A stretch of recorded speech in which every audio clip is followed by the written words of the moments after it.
In the last video, we talked about the sugar that are made by our body. In this video, we'll talk about the sugar that goes up after we eat. I am Raju, practicing endocrinologist from the United States. Usually, the videos we post build upon the information that we provided in the previous one. If you would like to be notified about our next video, please subscribe to our channel by clicking the bell button. There are two kinds of blood sugar, one that is made by the body and the other that goes up after we eat. People with diabetes are often asked to test their blood sugar fasting and also come back an hour and a half after eating to test again. In the last video, we talked about how our food has carbohydrates, protein and fat. Only after eating carbohydrates, our blood sugar tends to go up. This week, we'll talk about carbohydrates in general. In future videos, we'll talk about who should consume carbohydrates, how much to consume, when to consume, and how to consume.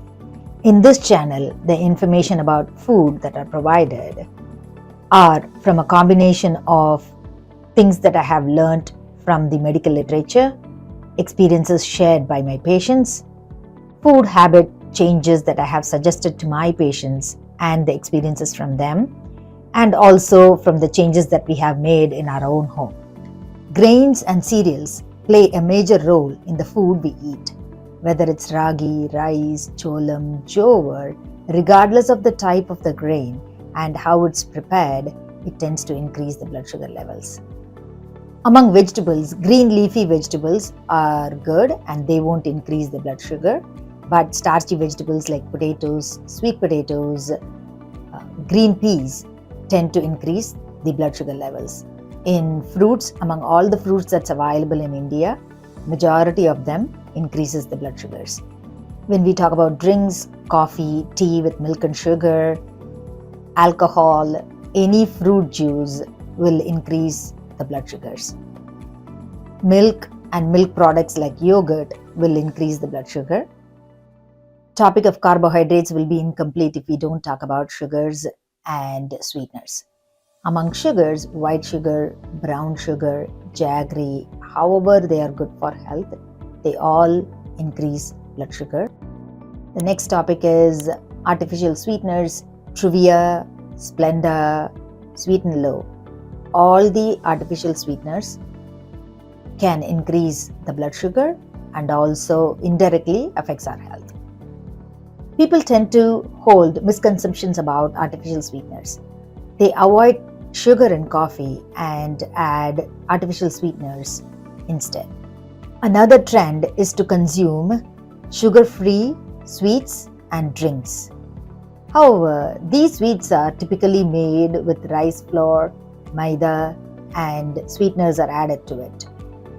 Therefore, there is nothing diabetic friendly in these sweets. They tend to increase blood sugars also. For people with diabetes, these sweets may increase their blood sugar, and for people without diabetes, they put them at a risk for developing diabetes. In YouTube, along with my videos, you would have watched other videos suggesting to eat tender coconut or fenugreek seeds or cumin seeds or eat sprouted grains to control your diabetes. Many of you might have tried these suggestions and might have seen some favorable results, and others may not have seen any results at all. Why do we see these differences in individual responses to these dietary interventions? For that, we need to understand the complex relationship of food and our body. Whenever someone watches a video or reads about a food that is good for diabetes, the first thing they need to consider is whether that food contains macronutrient or micronutrient or both.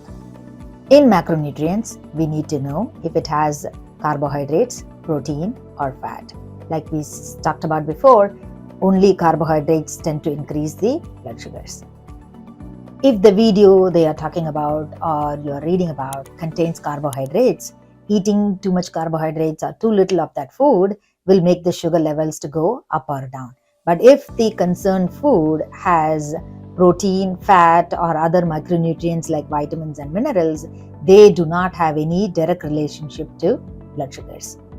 For example, if a video suggests to soak fenugreek seeds and drink the water, There is no difference of opinion whether fenugreek seeds are good or not. They are good. But simply eating fenugreek seeds cannot reduce medications or stop insulin or reduce insulin for that matter. This is what people with diabetes should understand.